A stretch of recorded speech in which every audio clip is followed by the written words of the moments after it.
Unas consideraciones esta tarde que me gustaría que las compartamos. La primera tiene que ver con esta idea de que en todos se está jugando para cada uno, ¿no?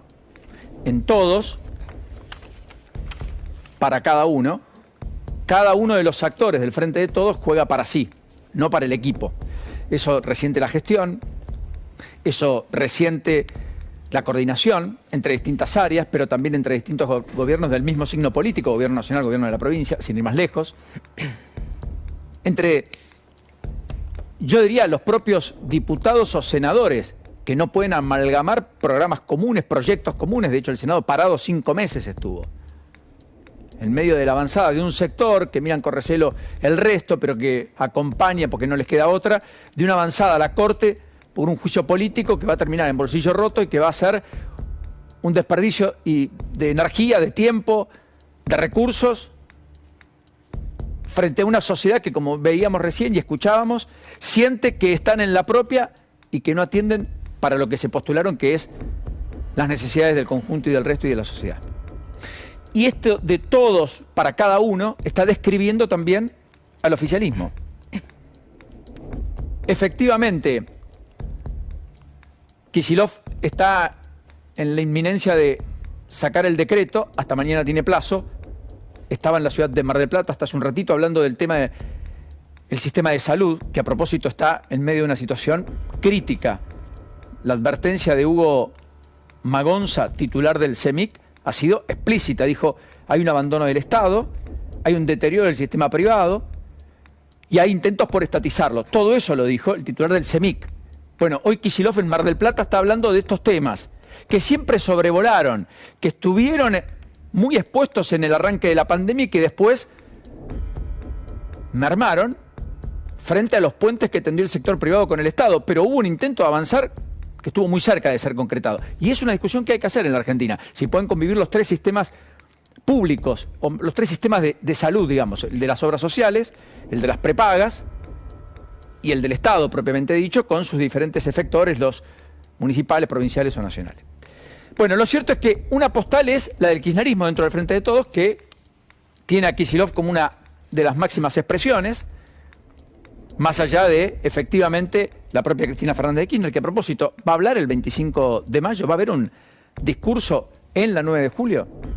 Yo pondré un signo de interrogante, pero ella dio lugar a que se piense que esto puede ocurrir. Ayer hubo una foto, podemos mostrar la foto de lo que sucedió frente al Palacio de Tribunales, porque ayer estaba Kicillof, pero fue Guado de Pedro, que no iba a ir, fue. Estaba, obviamente, Espinosa, intendente de La Matanza, que reaparece en ese contexto. Estaba Magario, la vicegobernadora. Esta foto ahí, podemos quedarnos ahí un poquito. Estaba el propio Larroque. Después había algunos intendentes. Estaba Pablo Zurro, tal vez el más kirchnerista de todos, junto al propio, el de Peguajó, intendente de Ensenada, Mario Seco, que también estuvo. Movilizó Mayra Mendoza.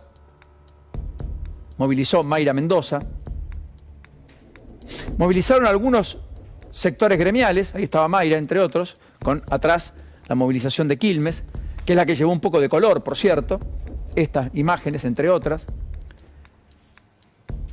Es verdad, no estaban el resto del conjunto de intendentes, no había ningún gobernador salvo Kicillof, casi no había ministros, salvo Guado de Pedro, del gobierno nacional, con el que el kirchnerismo parece confrontar, no adoptarlo como propio. Estaba Hugo Yasky, estaba así Jorge Ferraresi, el intendente de Avellaneda, exministro de la Nación. Estaban, bueno, algunos otros intendentes del conurbano. El exintendente de Florencio Varela, Julio Pereira, que estaba allí atrás.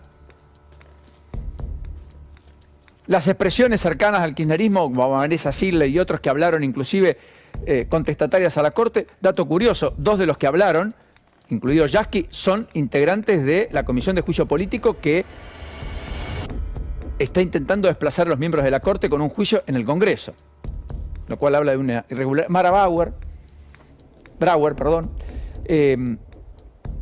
entre otras de las expresiones que se vieron ayer. Insisto, un poco más de lo que se preveía en la previa, pero todavía sin fortaleza suficiente. casi como en repliegue, casi como buscando algo que no están encontrando. Después están Daniel Scioli, que como siempre dice, yo quiero. De los moderados, yo soy el original, dijo Scioli. Voy a ser precandidato en las PASO, lo dijo con todas las letras. ¿Cuándo? Ayer. Después de visitar a Perotti y a Bordet, dos gobernadores que intentan confluir, el de Santa Fe y el de Entre Ríos, probablemente en un peronismo no kirchnerista. Scioli, que venía de ver a Mayra Mendoza, que está buscando la bendición de la Campo, dice, bueno, por ahí Massa se cae, por ahí Cristina no quiere, por ahí Guado no es, ¿por qué no tener una revancha respecto al 2015? Pese a que no es Macri, pero bueno, estoy en Brasil, sigo el modelo Lula. Lula perdió 3 elecciones antes de ser presidente, quizás se me dé.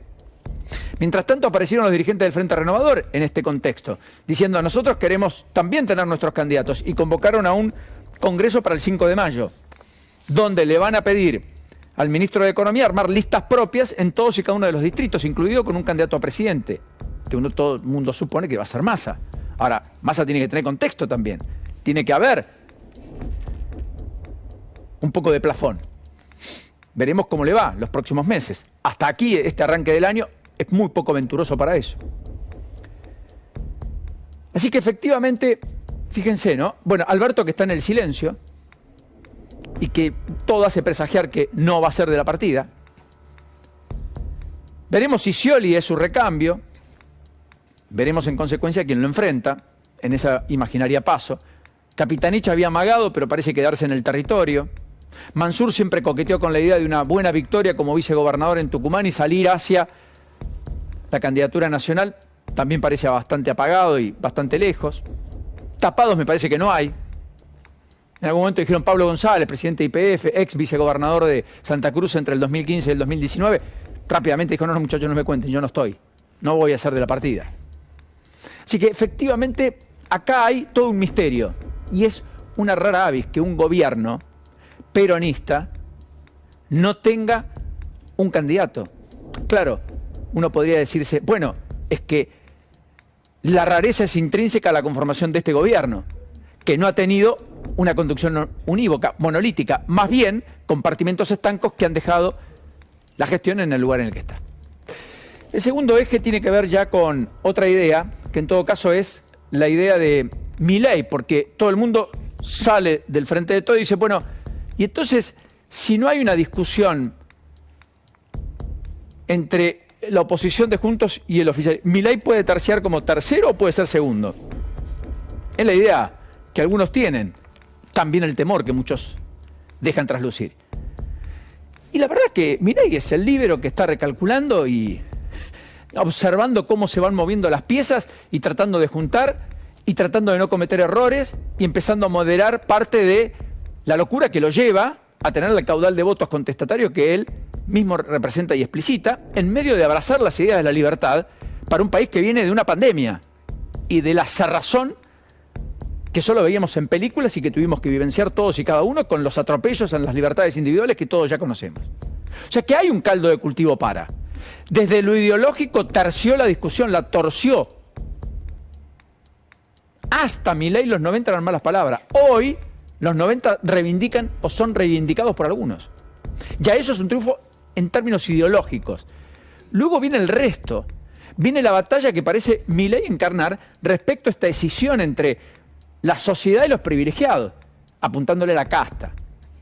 Entonces cada vez que pueden le endilgan parte de la casta a Milei y Milei sigue. Bueno, ¿qué hizo en las últimas horas? Un líbero que no tiene grupos, que no tiene equipos, que no tiene musculatura, como le llaman en la política, que si fuese presidente no tendría quizás ningún senador, una cosa absolutamente rara, y un bloque de diputados en minoría, y quizás ningún gobernador propio. Bueno, sin embargo, no tiene gobernador en la provincia de Buenos Aires, no tiene candidato en Córdoba, no tiene candidato en Santa Fe, ni candidata. Tiene en Tucumán con Bussi, tiene para estas elecciones del fin de semana en Neuquén a Carlos Seguía, colega que estaba en la coalición cívica, que rompe Juntos por el Cambio y que termina con Milei. Similar a Omar de Marchi, que de todas maneras trasciende a Milei en términos de Mendoza, pero Milei lo abraza y lo cobija. Está el caso de Río Negro, con un candidato propio que habrá que ver si llega al 10% de los votos. Pero en ese contexto, en las elecciones provinciales, que no tienen referencia nacional, como las desdobladas en Corrientes y en Misiones, que no eligen gobernador, Misiones sí, Corrientes no, efectivamente Milei dijo, no tengo candidato. Los bajó directamente, no hay oferta de Avanza Libertad, porque no me quiero exponer al 2%. Con lo cual empieza a demostrar cierta habilidad en eso de recalcular, pero la verdad es que también está mostrando límites y una debilidad muy extrema, porque hace 6 meses tenía plafón, porque había tiempo. Ahora el tiempo se empieza a acotar.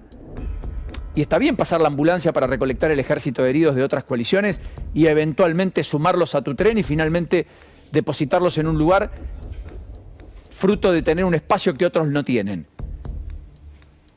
Pero eso después, así como llega, puede irse. Por lo tanto, lo que hay que ver acá es cuánto hay de Milei estructura para el después del 10 de diciembre, independientemente gane o pierda. Y de eso va a depender el armado. Y en el armado parece que Milei hoy no está de lleno. O por lo menos él personalmente no se involucra. Y puede ser un enorme dolor de cabeza. Y lo otro, y último, es esta idea, finalmente, que muchos tienen en la Argentina, el tercer punto, el tercer aspecto de esta misma tarde, de que los dólares no son escasos hoy, sino que van a ser escasos durante todo este año, porque la sequía a todas luces es alarmante. Un nuevo recorte de la cosecha, como le decíamos en el día de ayer. La cosecha de soja volvió a tener un recorte, la de maíz también. Entre las dos se recortan 7 millones de toneladas. Recién se empieza a cosechar la de soja. Se están viendo rindes inauditos en zonas de muy buenos rindes. Hay lugares donde directamente no se saca nada. Por lo tanto, efectivamente va a haber una escasez de lo producido en la Argentina para generar dólares muy fuerte. En ese contexto hay un intento de compensación. ¿De quién? Bueno, de Massa, que ahí está en Estados Unidos abrazado a Washington en la idea de que lo apoyen, que lo ayuden, que le permitan el puente hasta el próximo gobierno eventualmente. Y efectivamente logró acuerdos de préstamos, si los podemos ver, con el Banco Interamericano de Desarrollo, 600 millones de dólares. Después hizo un acuerdo con un fondo saudí que va a financiar, entre otros, gasoducto de Vaca Muerta, 500 millones de dólares, la primera vez que un fondo saudí le presta a la Argentina. Ya había tenido algunos acuerdos en Córdoba y Santa Fe para financiar algunas obras. Y el Banco Mundial, 300 millones de dólares hoy, después de esta foto, con Cecilia Naón, con Jimmy Parsic, que aquí contamos en exclusiva el miércoles, que se subía al avión con Massa porque fueron a buscar fondos para la educación. Y el anuncio de hoy es que van a aumentar las becas Progresar 42% a partir de destinar parte de este préstamo del Banco Mundial. Ahora, son todos créditos, préstamos, que llegan, pero hay que pagarlos, que tiene una tasa. No hay deuda buena o mala, es deuda. A una tasa más razonable que tomarla en el mercado, que hoy le cobraría a la Argentina una tasa absolutamente estrafalaria, con un riesgo país en casi 2.400 puntos básicos, ¿entiende? Pero también es la necesidad de poner algo de dólares que de otro modo el central difícilmente tenga, fruto de que acaba de haber un recorte en el principal sector exportador de la Argentina, que es el complejo agroindustrial, fruto de una cosecha históricamente muy baja, la menor en 26 años para la soja, por ejemplo, como la que está atravesando la Argentina.